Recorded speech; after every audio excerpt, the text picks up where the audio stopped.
जो लोग सच बोलने की कोशिश कर रहे हैं उनको एंटी नेशनल बताया जा रहा है, लेकिन इनके लिए सबसे ज्यादा तकलीफ की बात यह है कि जिस यूनिवर्सिटी को एंटी नेशनल बताते हैं उसको नोबेल मिल जाता है, जिस चैनल को एंटी नेशनल बताते हैं, जिस पत्रकार को एंटी नेशनल बनाते हैं उसको मैग्सेसे पुरस्कार मिल जाता है। अब टीवी पे अगर दिन रात आपको मोदी मोदी चलेगा तो आपके दिमाग में क्या लगेगा? आपको लगेगा कि इसके अलावा हिंदुस्तान में कोई है ही नहीं, यही हीरो है, यही है मेरा जूता है जापानी।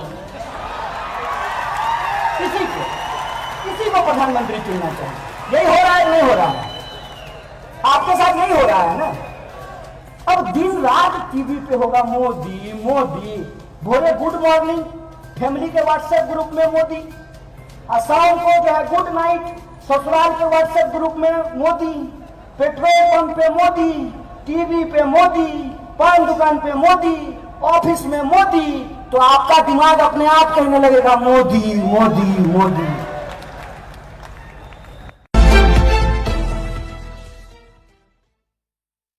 अभी आप में से कई सारे लोगों ने एक वीडियो देखा होगा। एक बहन है हमारी, सीआरपीएफ में काम करती है बेचारी, और उसके मुंह से यह कहा गया कि मैं कन्हैया के सीने में तिरंगा झंडा गाड़ना चाहता हूं। कोई जाए और कन्हैया के सीने में तिरंगा झंडा गाड़ दे, मेरे सीने पे अगर इस देश की आन बान शान तिरंगा अगर गाड़ा जाएगा तो इससे ज्यादा गर्व की कोई बात नहीं हो सकती है। मैं खुशी खुशी इसको स्वीकार करूंगा। लेकिन बहन ये बताओ, मैं तुमको तुम्हारे इस बात के लिए जिम्मेदार नहीं मानता हूं, ना मुझे तुमसे कोई शिकवा है ना शिकायत है। मैं सिर्फ और सिर्फ तुमको तुम्हारी सेवा के लिए धन्यवाद करना चाहता हूं। लेकिन तुम जिस युग में रहती हो, यह युग सूचना का युग है। कहते हैं कि इंफॉर्मेशन का टाइम है। दुर्भाग्य की बात यह है कि तुम्हारे पास इंफॉर्मेशन नहीं, मिस इंफॉर्मेशन पहुंचा है। अगर इंफॉर्मेशन पहुंचा होता तो तुमको पता होता मेरी बहन कि जिस सीआरपीएफ में तुम काम करते हो, उसी सीआरपीएफ में काम करते हुए मेरा एक भाई वीरगति को प्राप्त हुआ था, उसको शहादत हुई थी। तुम हमारे खिलाफ नहीं बोलती, तुम हमारे साथ आकर के खड़ा होती। तुम सिर्फ हमारे साथ आकर के नहीं खड़ा होती, तुम तेज बहादुर यादव के साथ भी जाकर के खड़ा होती, जिसने कहा कि हमको अच्छा खाना नहीं मिलता है, और यह बात बोलने के चलते उसको उसकी नौकरी से बर्खास्त कर दिया गया। ये इस देश की हकीकत बनती जा रही है कि जो लोग सच बोलने की कोशिश कर रहे हैं उनको एंटी नेशनल बनाया जा रहा है। लेकिन इनके लिए सबसे ज्यादा तकलीफ की बात यह है कि जिस यूनिवर्सिटी को एंटी नेशनल बताते हैं उसको नोबेल मिल जाता है, जिस चैनल को एंटी नेशनल बताते हैं, जिस पत्रकार को एंटी नेशनल बनाते हैं उसको मैग्सेसे पुरस्कार मिल जाता है। सच की बात को, सच की आवाज को कोई नहीं छुपा सकता है। आप जितनी भी कोशिश कर लें, लोगों के हाथ में आप तिरंगा के नाम पर जो इस देश की सभ्यता और संस्कृति है उसको जो आप खराब करने की कोशिश कर लें, ये कोशिश में आप कामयाब नहीं होने वाले हैं। हमको मालूम है कि आपके पक्ष में चीजें चली गई हैं। पक्ष में चीजें कैसे चली गई हैं? तो आपको जो आज सत्ता करने का मौका मिला है उसमें सिर्फ आपकी काबिलियत नहीं है, उसमें विपक्ष का नकारापन भी शामिल है। अगर विपक्ष का नकारापन नहीं होता, अगर विपक्ष ने ऐतिहासिक गलतियां नहीं की होती, तो आज आपको सत्ता पर काबिज होने का मौका नहीं मिलता। लेकिन याद रखिएगा कि आप पॉलिटिकल पार्टी को डरा सकते हैं। जो लोग राजनीति में भ्रष्टाचार करके पैसा जमा कर लिए हैं उनको आप ईडी से धमका सकते हैं, उनके घर पे आप सीबीआई भेज सकते हैं। लेकिन हम तो कबीर को मानने वाले लोग हैं। कबीरा खड़ा बाजार में सबकी मांगे खैर, ना केहू से दोस्ती ना केहू से बैर। हम ईडी से नहीं डरने वाले हैं गुरुजी, हम सीबीआई से नहीं डरने वाले हैं, हम आपके फर्जी मुकदमों से नहीं डरने वाले हैं। और इस देश का जो नौजवान है वह सवाल पूछेगा, क्योंकि हम ये समझते हैं कि आप जितना भी नफरत का नशा चढ़ा लीजिए, नशा कैसा भी हो अगली सुबह उतर जाता है।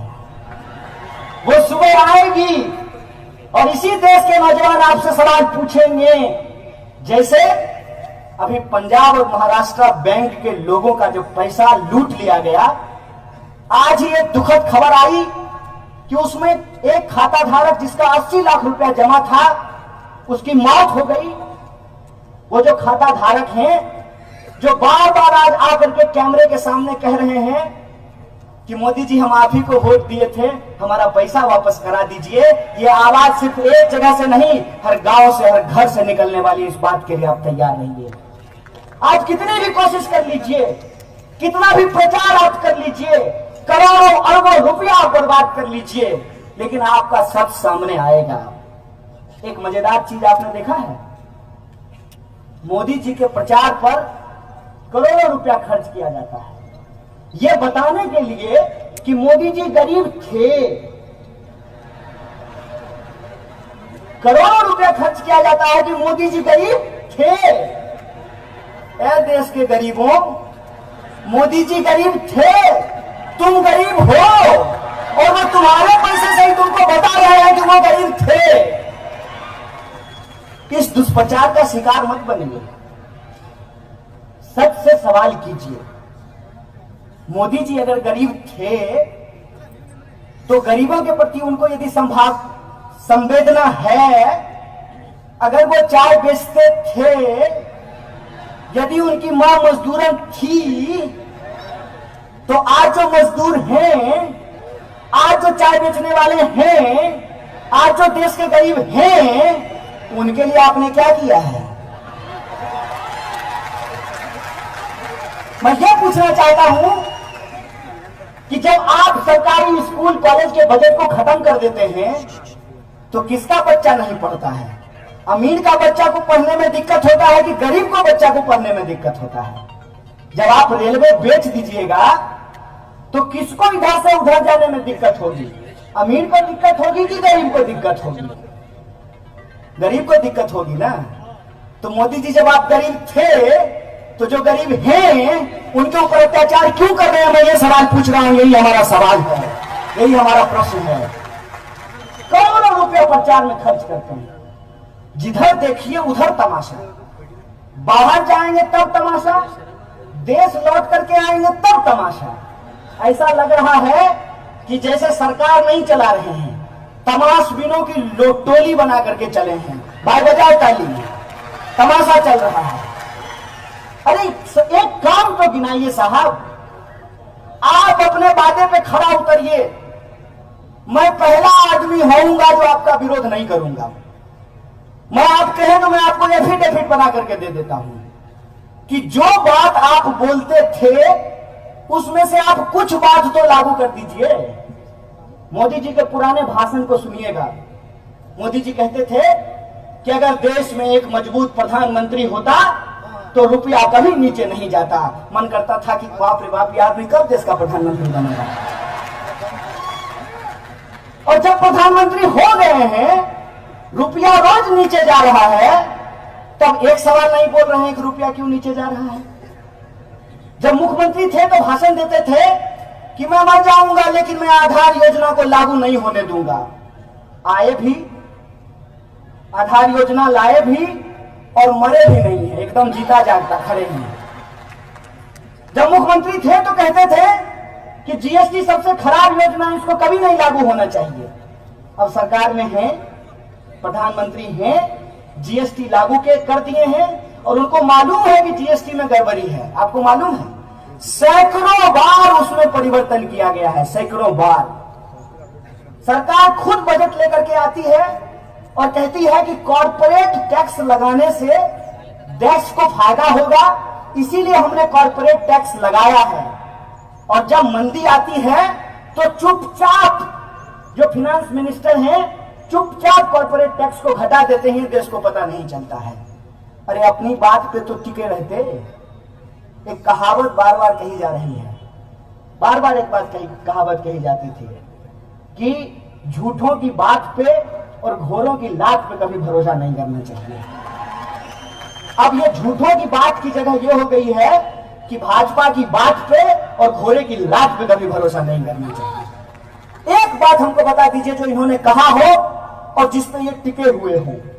और मजेदार बात ये है कि मोहन भागवत अपने भाषण में गौतम बुद्ध को याद कर रहे थे, गौतम बुद्ध को। और गौतम बुद्ध को याद करके वो ये बताने की कोशिश कर रहे थे कि इनको बुद्धिज्म में बड़ा भरोसा है। प्रधानमंत्री भी बाहर गए तो कहा कि हमने दुनिया को बुद्ध दिया है। देश में आए कहे घर में घुस के मारेंगे। बताइए, सुनते हैं नहीं? ये भाषा सुनते हैं कि नहीं? घर में घुस के मारेंगे।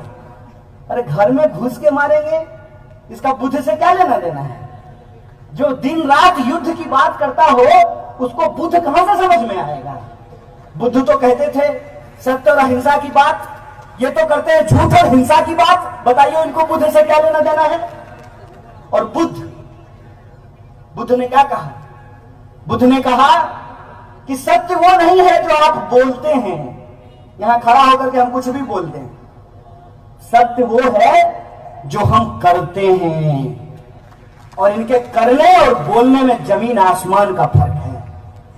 बोलने के लिए तो ये भी कहते हैं कि महात्मा गांधी राष्ट्रपिता थे।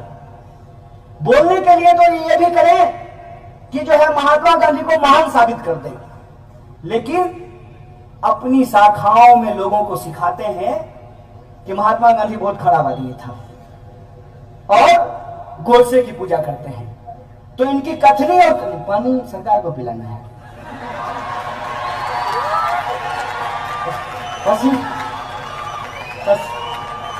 मेहनत किसका पसीना है, टेंशन मत लीजिए।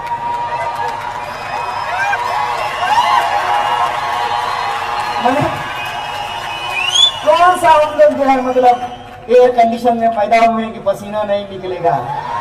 खेत खलिहान के आदमी है, पसीना निकलेगा, इसमें क्या दिक्कत है? निकलने दीजिए पसीना। हम लोगों का जो भी है सब सामने है। कहते हैं प्रत्यक्षम किम प्रमाणम, प्रत्यक्ष को प्रमाण का कोई जरूरत नहीं होता है। हम लोग सब सामने है, जो बात है वो है, इसमें छुपाने करने की कोई बात है नहीं। तो कथनी और करनी में इनका जमीन आसमान का फर्क है। जैसे आप एक चीज महसूस करते होंगे कि आज जो सच है उस सच को छुपाने के लिए एक झूठ का आडंबर रचा जा रहा है, बहुत बड़ा आडंबर रचा जा रहा है झूठ का। सवाल यह है कि यह झूठ का आडंबर क्यों रचा जा रहा है? झूठ का आडंबर इसलिए रचा जा रहा है कि हर चुनाव में जब चुनाव आए तो बात इस पे नहीं हो कि कौन अच्छा है, बात इस पे हो मोदी नहीं तो कौन। आपने देखा होगा 2019 के चुनाव के वक्त भाजपा के लोगों के पास एक भी सवाल का जवाब नहीं था। किसी भी पान की दुकान पे खड़ा होकर के आप उससे पूछते कि यार सब बात तो ठीक है, लेकिन ये बताओ किसी के खाते में 15 लाख रुपया नहीं आया, 2 करोड़ नौकरी नहीं पैदा हुई, किसानों की आमदनी दोगुनी नहीं हुई, महिलाओं पे अत्याचार नहीं रुका, महंगाई कम नहीं हुई, भ्रष्टाचार कम नहीं हुआ, तो क्या तुमको ये बात ठीक लगती है? तो भाजपा के कार्यकर्ता का जवाब होता था कि देखो तुम्हारी सब बात ठीक है, लेकिन मोदी नहीं तो कौन। यही जवाब होता था ना। और अभी भी देश में क्या जवाब है? ठीक है, सरकार कोई काम नहीं कर रही है, मोदी नहीं तो कौन, यही पूछा जाता है ना। ये अपने आप तैयार नहीं हुआ है, इसको तैयार करने के लिए पैसा खर्च किया गया है, इन्वेस्टमेंट हुआ है। और इन्वेस्टमेंट कैसे होता है ये मैं बताता हूं। सिनेमा आप लोग देखते होंगे, सपोज कीजिए कि मेरे बाप के पास बहुत पैसा हो और हमको शौक हो हीरो होने का, तो मेरा बाप क्या करेगा? मेरा बाप किसी डायरेक्टर को पकड़ेगा, या सुनो एगो कहानी लिखवा के लाओ, मेरा बेटा हीरो होगा। हमको तो आप देख ही रहे हैं 5 फुट 5 इंच, तो हीरो जैसा हाइट तो मेरा है नहीं, लेकिन हमको हीरो होना है, तो हम हीरो कैसे होंगे? तो हम 4 फुट 5 इंच का आदमी खोज करके लाएंगे, तब उसके सामने हम लंबा दिखेंगे। इस बात को समझ रहे नहीं? कोई भी आप हिंदी सिनेमा का गाना देखिएगा, हीरोइन जैसी हो उससे ज्यादा खोज करके महिला को लाया जाता है। खराब मैं नहीं बोल रहा हूं, मैं खराब किसी को नहीं मानता हूं, लेकिन उससे तुलना में देखने में वो अच्छी ना लगे और थोड़ा उसमें मेकअप, पाउडर, लिपस्टिक ये सब भी लगाया जाता है। और बेचारी अपना पीछे में ऐसे ऐसे कर रही है, तो सारे दर्शक का नजर किस पे रहता है? हीरो पे नहीं, हीरोइन पे नजर रहता है। अब पीछे में जो 20-25 को लोग नाच रहा है उसको कोई नहीं देखता है, उसको 200 रुपया दे करके बुला लिया, उसको कोई नहीं देख रहा है। अब टीवी पे अगर दिन रात आपको मोदी मोदी चलेगा तो आपके दिमाग में क्या लगेगा? आपको लगेगा कि इसके अलावा हिंदुस्तान में कोई है ही नहीं, यही हीरो है, यही है मेरा जूता है जापानी। इसी को प्रधानमंत्री चुनना चाहिए। यही हो रहा है नहीं हो रहा है? आपके साथ यही हो रहा है ना।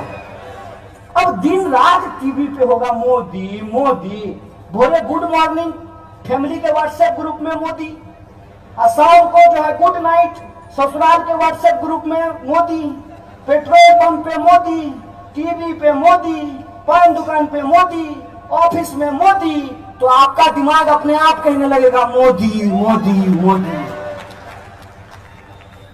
सिनेमा देखते हैं ना आप, ये इस प्रयोग को जाकर के कीजिएगा आज अपने घर में कि एक गाना चलाइएगा और देखिएगा कि हीरो के पीछे में 50 को लौंडा नाच रहा है, एकदम बढ़िया कमर हिला रहा हो सकता है कि हीरो से ज्यादा अच्छा डांस कर रहा हो। कौन देखता है उसको? क्योंकि हीरो को इस तरीके से प्रोजेक्ट किया जाता है। ये जो सामने में कैमरा पे काम कर रहे हैं लोग बहुत वैज्ञानिक लोग हैं, इनको बहुत नॉलेज है, आपको बता देंगे कि कैसे जो है पीछे बैठे हुए सब आदमी को ब्लर कर देंगे और मेरा ही मुंह रहेगा।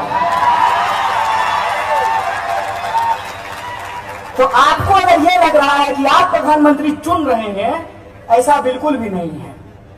आपसे ये सवाल किया गया है, क्वेश्चन भी सेट है और आंसर भी सेट है। देश का प्रधानमंत्री कौन होना चाहिए? ए नरेंद्र मोदी, बी जो भाजपा का सबसे अच्छा नेता हो, सी जिसको आरएसएस बहुत प्यार करता हो, डी जो पूंजीपतियों का दुलारा हो, और ई उपरोक्त सभी। उपरोक्त सभी। तो आपके पास ऑप्शन ही एक है। और आप हमको बताइए, ये हिंदुस्तान है, कश्मीर से लेकर के कन्याकुमारी तक जब आप चलेंगे ना, तो इतनी भाषाएं हैं जितना आपका उम्र नहीं होगा। कितना उम्र होगा ज्यादा से ज्यादा आपका? 30 साल 35 साल है? हजारों भाषाएं हैं हिंदुस्तान में, हजारों भाषाएं, हजारों संस्कृति हैं, हजारों बोलियां हैं और हजारों साल का इतिहास जिस देश के पास हो, उस देश में अगर यह कहा जाता है मोदी नहीं तो कौन, यह शर्म की बात है। इस बात को आप अपने दिमाग में डाल लीजिए। 135 करोड़ का देश है और इस देश में हमारे पास विकल्प नहीं है। विकल्प है लेकिन हमको विकल्प देखने नहीं दिया जाता है। बार बार हमारे सामने एक ऐसा विकल्प रखा जाता है कि हम अपने आप उस विकल्प की तरफ चले जाएं जिस विकल्प की तरफ हमको भेजने का प्रयास किया जा रहा है। जैसे ठंडा मतलब कोका कोला। कोका कोला होता है ठंडा मतलब है? नारियल पानी नहीं होता है? लस्सी, सत्तू, दही, ये सब ठंडा नहीं होता है? मिश्री सब ठंडा होता है नहीं होता है? तो कोका कोला किसे ठंडा मतलब हो गया? क्योंकि आपके दिमाग में डाल दिया गया। कॉलेज की दीवार पे ठंडा मतलब कोका कोला, आमिर खान बोला ठंडा मतलब कोका कोला, कैटरीना कैफ बोली ठंडा मतलब कोका कोला, सचिन तेंदुलकर बोला ठंडा मतलब कोका कोला, पूरा देश बोल रहा है ठंडा मतलब कोका कोला। ऐसे देश चलेगा? अब की बार भाजपा सरकार नहीं है साहब, अब की बार विज्ञापन की सरकार है। आप ये अपने दिमाग में डाल लीजिए, एडवर्टाइजमेंट की सरकार है। और ये एडवर्टाइजमेंट ऐसे नहीं होता है। कोई अगर आपका दोस्त हो तो उसको पूछिएगा कि अखबार में अगर हम अपना फोटो छपवाना चाहते हैं तो कितना माल लगेगा, बताना जरा, कितना पैसा लगेगा? 10 सेकेंड अगर टीवी पे आएंगे तो कितना पैसा लगेगा? विपक्ष कमजोर है, ये ऐसा सच नहीं है। 70 साल मान लीजिए कोई पार्टी राज किया हो, अचानक से वो कमजोर कैसे हो गया है? क्योंकि उसको जो मजबूत बनाने वाली शक्तियां थी ना, वो अपना पाला बदल दिया है। मेरी बात समझे? कि जो उसको मजबूत बनाने वाली शक्तियां थी, उसने कहा कि अब हम इस घोड़े पे दांव नहीं लगाएंगे, हमको नया घोड़ा चाहिए। तो अन्ना हजारे का आंदोलन हुआ। अब पूरा देश बोला अन्ना नहीं गांधी है, देश का दूसरा गांधी है। अब कब अन्ना अन्ना होते होते मोदी मोदी होने लगा, देश को पता ही नहीं चला। हो गया मोदी मोदी, आ गया मोदी जी। और वादा क्या करके आए? सबका साथ सबका विकास। अल्ले दनादन जो है, लोगों को कभी मांस के नाम पे, कभी मंदिर के नाम पे, कभी मस्जिद के नाम पे उनकी हत्याएं होनी शुरू हो गई। विकास तो गया तेल लेने के लिए, इकॉनमी नीचे चली गई है, लगातार कंपनियां बंद हो रही हैं। आज उत्तर प्रदेश की खबर है कि 25,000 होमगार्ड को नौकरियों से निकाल दिया गया है। इसीलिए मैं आप तमाम लोगों से यह आग्रह करने आया हूं कि देश खतरे में है, बचाइए इस देश को। हो सकता है कि आपके पास कोई चुनावी विकल्प नहीं हो, कोई अल्टरनेटिव इलेक्टोरल ऑप्शन नहीं हो, लेकिन ये देश हम सबका है, ये संस्कृति हमारी है, ये परंपरा हमारी है। इस देश में हजारों साल से सभी धर्म के लोग मिलजुल करके रहते आए हैं। ज्यादा दूर मत जाइए, अपने ही शहर को देखिए आप, कि आपके शहर में मस्जिद है, मंदिर है, दरगाह है, गुरुद्वारा है, चर्च है, बुद्ध विहार है। ये हिंदुस्तान है जिसको गुलबर्गा रिप्रेजेंट करता है। इस बात को समझिए, बचाइए इसकी संस्कृति को। लोग हिंदी बोलते हैं, उर्दू बोलते हैं, कन्नड़ बोलते हैं, अंग्रेजी बोलते हैं, तेलुगु बोलते हैं, मराठी बोलते हैं, इतनी भाषाएं बोली जाती हैं सिर्फ और सिर्फ आपके शहर में। बचाइए इस संस्कृति को, बचाइए इस देश को। ये जिम्मेवारी आज आपके कंधे पे है। और इसको जो तोड़ने का प्रयास कर रहे हैं, वो तोड़ने वाले लोग बड़ी चालाकी से, जो इसको बचाने वाले लोग हैं, उनको ही टुकड़े टुकड़े गैंग का सदस्य बता रहे हैं। एक बार हमको एक पत्रकार ने पूछा कि आप टुकड़े टुकड़े गैंग के सदस्य हैं क्या? हम बोले हम किसी के टुकड़े पे नहीं बोलते हैं। माँ बाप की मेहनत से पैदा हुए हैं, माँ बाप की मेहनत से जो है पाले पोसे गए हैं, और देश की जनता के पैसों पे पले हैं, किसी के टुकड़े पे नहीं पलते हैं। जो लोग इस दूसरे के टुकड़ों पे पलते हैं, वही दूसरों को टुकड़े टुकड़े बोलते हैं। हम इस देश में कश्मीर से लेकर कन्याकुमारी तक, नॉर्थ ईस्ट से लेकर गुजरात तक इसको एकजुट करने की बात करते हैं। और हम ये कहते हैं कि कमाएगा तो खाएगा, लूटने वाला जाएगा। और ये जो लूटने वाले लोग हैं, उनकी साजिशों को नाकाम करना चाहते हैं। हम ये कहते हैं कि हम हिंदुस्तान के नागरिक हैं, संविधान ने हमको अधिकार दिया है, और हमारा अधिकार समानता का अधिकार है, न्याय का अधिकार है, बराबरी का अधिकार है, सबको शिक्षा मिलने का अधिकार है। इन सवालों पे हम ये लड़ते हैं। हम जब कहते हैं कि इस देश में अंबानी का बेटा का एक वोट और जूता सिलने वाले की बेटी का एक वोट, तो इस देश में अंबानी के बेटा के लिए अलग स्कूल क्यों और जूता सिलने वाले के लिए अलग स्कूल क्यों? ये सवाल हम पूछना चाहते हैं। हम ये सवाल पूछना चाहते हैं कि हिंदुस्तान मंगल पर जाने की तैयारी कर रहा है, हिंदुस्तान चंद्रमा पे पहुंच गया है, लेकिन आज भी लोग गटर में उतर करके अपना जान क्यों दे रहे हैं? ये सवाल हम पूछना चाहते हैं। हम ये कहना चाहते हैं कि यह देश अगर हमारे शरीर की तरह है, तो इसका कोई भी अंग अगर जरूरत से ज्यादा लंबा हो गया है, तो वो स्वस्थता की नहीं, विकलांगता की निशानी है। कोई भी समाज एकजुट तभी रह सकता है, तभी वो समाज बेहतर हो सकता है, तभी वो समाज शक्तिशाली हो सकता है, जब हम उस शरीर के एक एक अंग को बराबरी के तौर पे ले, जैसा शरीर के साथ होता है। ऐसा होता है क्या कि बायां उंगली को काटे तो दर्द नहीं होगा और दायां उंगली को काटे तो दर्द होगा? ऐसा होता है क्या? फिर ऐसा आप अपने जीवन में कैसे कर पा रहे हैं कि आपकी जात का कोई मरता है तो आपको तकलीफ होता है, दूसरी जात का मरता है तो आपको तकलीफ नहीं होता है? मैं कहता हूं कि किसी भी जात और धर्म से पहले आपका जात और धर्म कोई है तो वो मानव है, और आपका धर्म मानवता है। इस बात को आप याद रखिएगा। इस मानवता को बचाने के लिए, हिंदुस्तान की रक्षा करने के लिए और अपने बुनियादी हक और अधिकार के लिए हमको एकजुट होना पड़ेगा, सड़कों पे आना होगा और बार बार इस सरकार को बताना होगा कि तुमको चुन करके अगर गद्दी दिए हैं तो छीन करके गद्दी ले भी सकते हैं। इस बात को याद रखना। इसी लोकतंत्र के स्पिरिट को याद करते हुए, इसी डेमोक्रेटिक इथॉस को याद करते हुए, और एक बार फिर से इस महान धरती को बसपना और बंडा नवाज की इस महान धरती को नमन करते हुए अपनी बात को खत्म करूंगा। शुक्रिया। इनकलाब जिंदाबाद, हमारी एकता जिंदाबाद। इनकलाब।